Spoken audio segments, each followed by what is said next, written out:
Oh, hey there. I didn't see you coming. So, how did it go? Did you find it? No? Pity. Maybe you're simply looking in the wrong places. Did you ever think of that? Oh well, who knows? Say, what? You go inside and see if you can help Mommy with the cooking. The Creator was kind to us today and sent a big fat elk right in front of my bow. All right?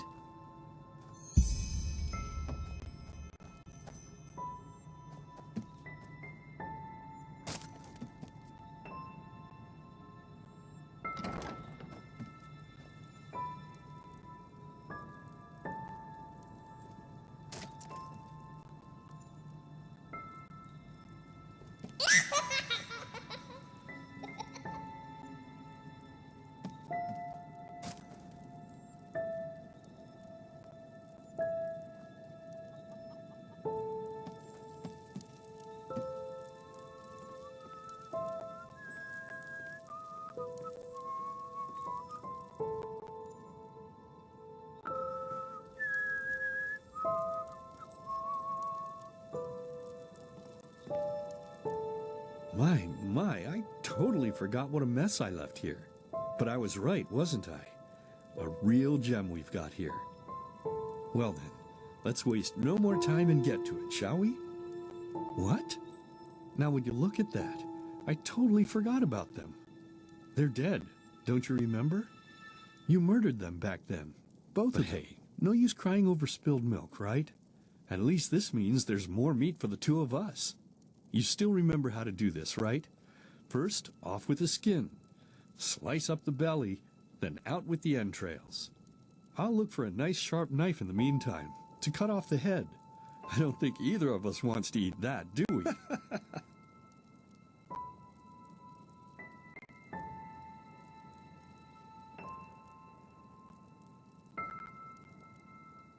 We both know that's a lie. You did it. I remember it all. First, you set this horrible fire to your sister's crib. She screamed and screamed, and Mommy heard it, but when she finally got there, nothing was left of her but burnt flesh. And, oh gosh, do we really need to go through this again? You know how sad it makes me when you do this. You killed them, period. No matter how often you tell me you didn't, it changes nothing. You hear me? Nothing. Now please, let's start cooking. I'm so bloody damn hungry. Oh, by the Creator's name, why are you telling these lies? Isn't it enough that you murdered us? Do you really have to bother me over and over with your stupid, pathetic, and pointless whining? You know, sometimes I wish the Creator would have made me just a little less merciful. Just a little less pious. Because then I would have realized that you were tainted by sin long before any of this had ever happened. And instead of raising you, feeding you, and loving you like a father does, I would have put you in the horse trough right after you were born. Yes, I should have killed you. I should have just killed you. Just like you killed us. And now, you think you're safe because we're all under the earth, don't you? Well, listen up, my child. You are wrong. And do you know why? Because the dead don't forget! Do you hear me? The dead don't forget! Now enough of this useless chatter! I'm bloody starving! Bring me the meat, you spoiled brat! Bring it to me! Bring me a nice crisp piece of meat! Bring me a nice crisp piece of meat! Bring me a nice crisp piece of meat! Bring me a nice crisp piece of meat! Bring me a nice crisp piece of meat!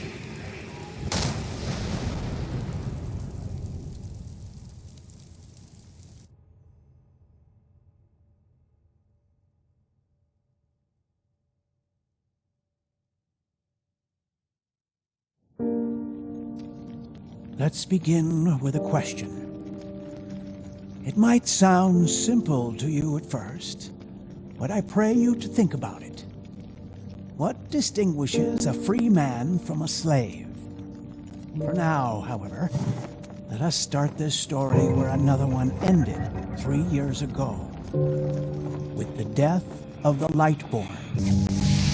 For 4,000 years they had reigned over this world, 7 arcanists who, through their magic, had acquired eternal life. In a time of chaos, they gave mankind what they thought it needed most. They ruled over with an ironclad, fair hand. Within just 1 century, they united the shattered lands, and a single century later, their human origin was forgotten. They became gods, or Lightborn, as they let themselves be worshipped as. Yet the longer they reigned, the louder the voices grew that accused them of tyranny. The loudest being that of Naranzul Aranthiel. And he succeeded in achieving what was once thought impossible. He gathered an army, overturned the Lightborn, and gave back freedom to mankind. However, the price for this was high, because where there are gaps of power, fights erupt. As such, this world grew into what it is today, shattered, riven, and broken into pieces.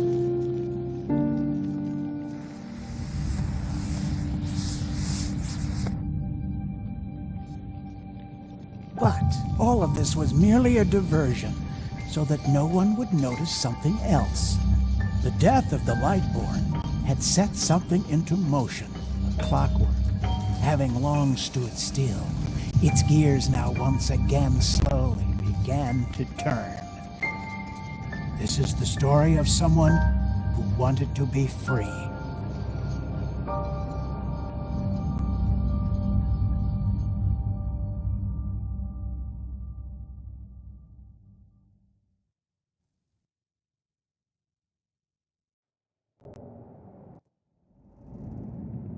Shh, hey, quiet, damn it. You wanna wake up the entire ship or what? Well, sorry. That was a bit harsh. I'm just nervous, that's all. It was that dream again, wasn't it? Uh-huh. Seriously, if we had a penny for every night since we met where you woke up screaming, we'd probably be traveling to Enderal in our own starship and... well, not like this. Some things never change, I guess. Do you ever ask yourself if maybe you blame yourself for all of this? For what happened to your family, I mean? None, you're right. But... who knows? Maybe everything is gonna be different now. It's strange, isn't it? The way life sometimes goes? Now, if you had told me that a few weeks ago, I would have at the very least called you insane. But if the stories are true, there's no better place for a fresh start. Can you believe it? Apparently there aren't even any slaves on Enderal. It's amazing. Only this whole blind passenger thing is making my head ache.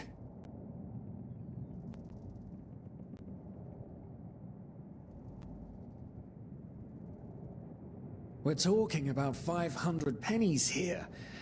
Even if we're able to find a job over there, we will still need the money for ourselves. What we're doing here is theft. Unfortunately. But anyway, what's done is done.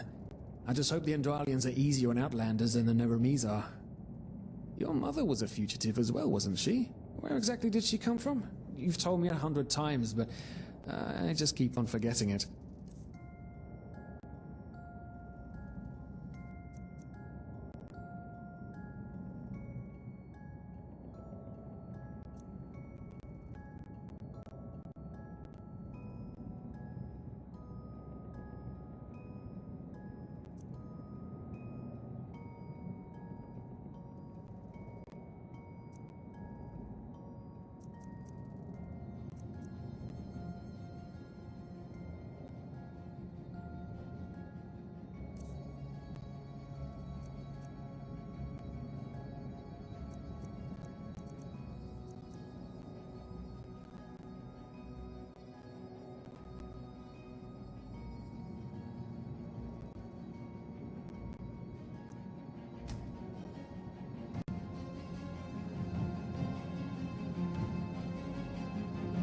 Ah, Kilay. She fled from that civil war the Black Crescent caused, didn't she?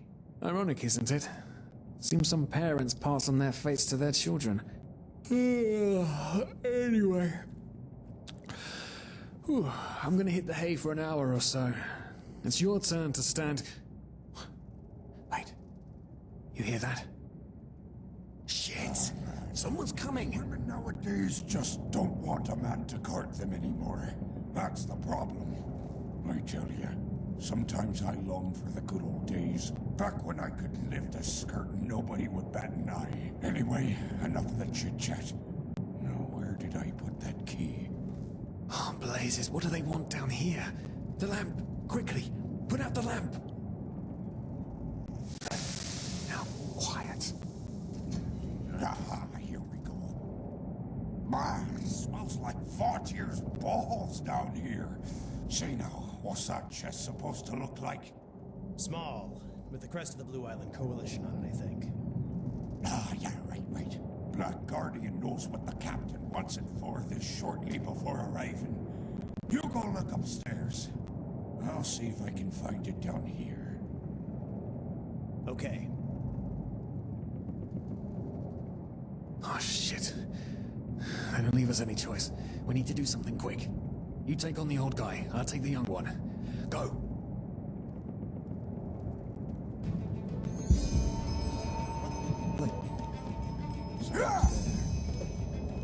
Throw a hook to the face! Come on, dodge! You can do it! No! No!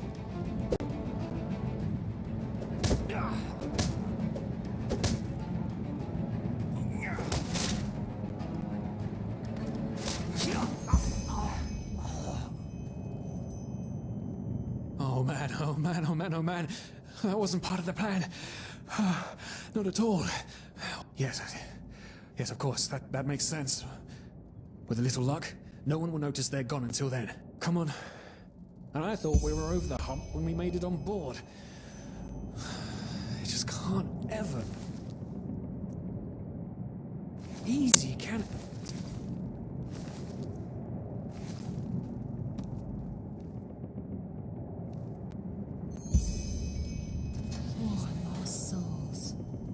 Probabilities have turned against you. What the? Who are you? You are confused by my sudden appearance. But my identity is irrelevant, as are you, dear Sirius. Unfortunately. What? Oh shit, please don't tell anyone we're down here, please. We didn't mean any harm. These guys were just... You ask that I not reveal you, for your intentions were not evil. And I believe you, but sadly, it's not compassion that rules my deeds. The first beat of a wing must happen. It is the only way the probabilities will fall into place. This is the way it has to be. The way it has been for eons. I am sorry. What the? Oh no! No! What are you doing? Please! Just don't leave! We just wanted to...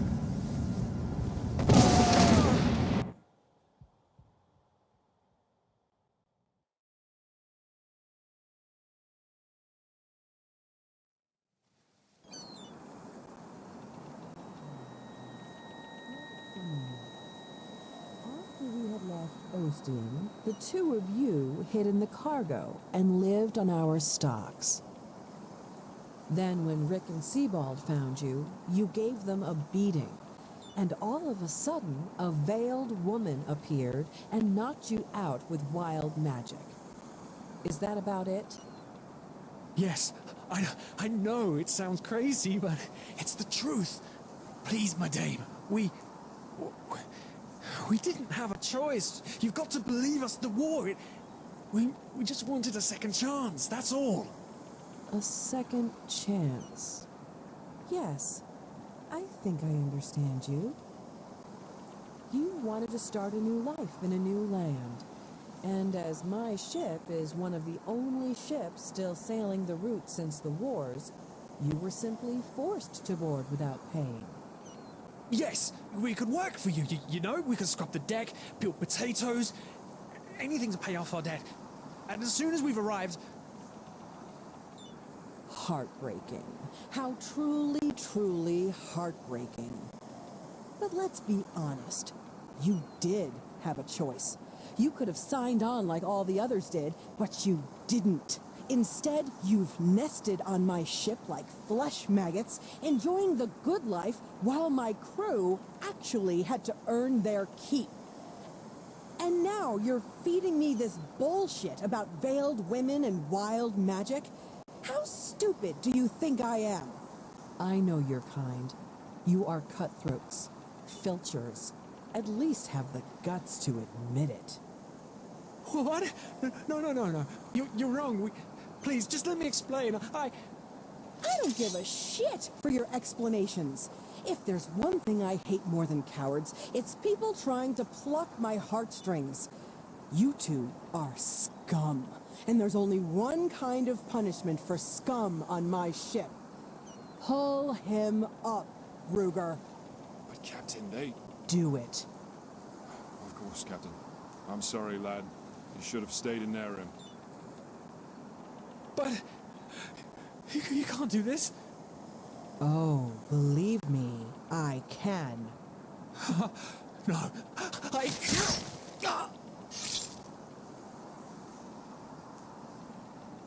Oh, well, look at that. Someone's woken up. Rise and shine. Tie him and his friend together and feed them to the fish. Good luck in your new life, friend.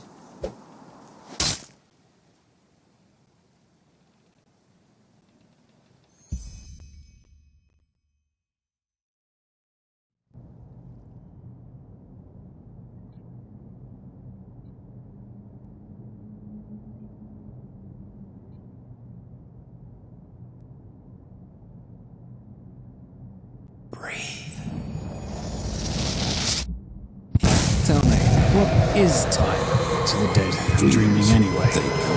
So many people just talk, and How never... does it feel to be powerless? This is about your damn pride, Tina. I know I'm not real. At least not according to your definition. I know damn well I'm doing. It's just... There was nothing I could do. This isn't happening. But then again, This just isn't happening. What is reality anyway? Selfish fool!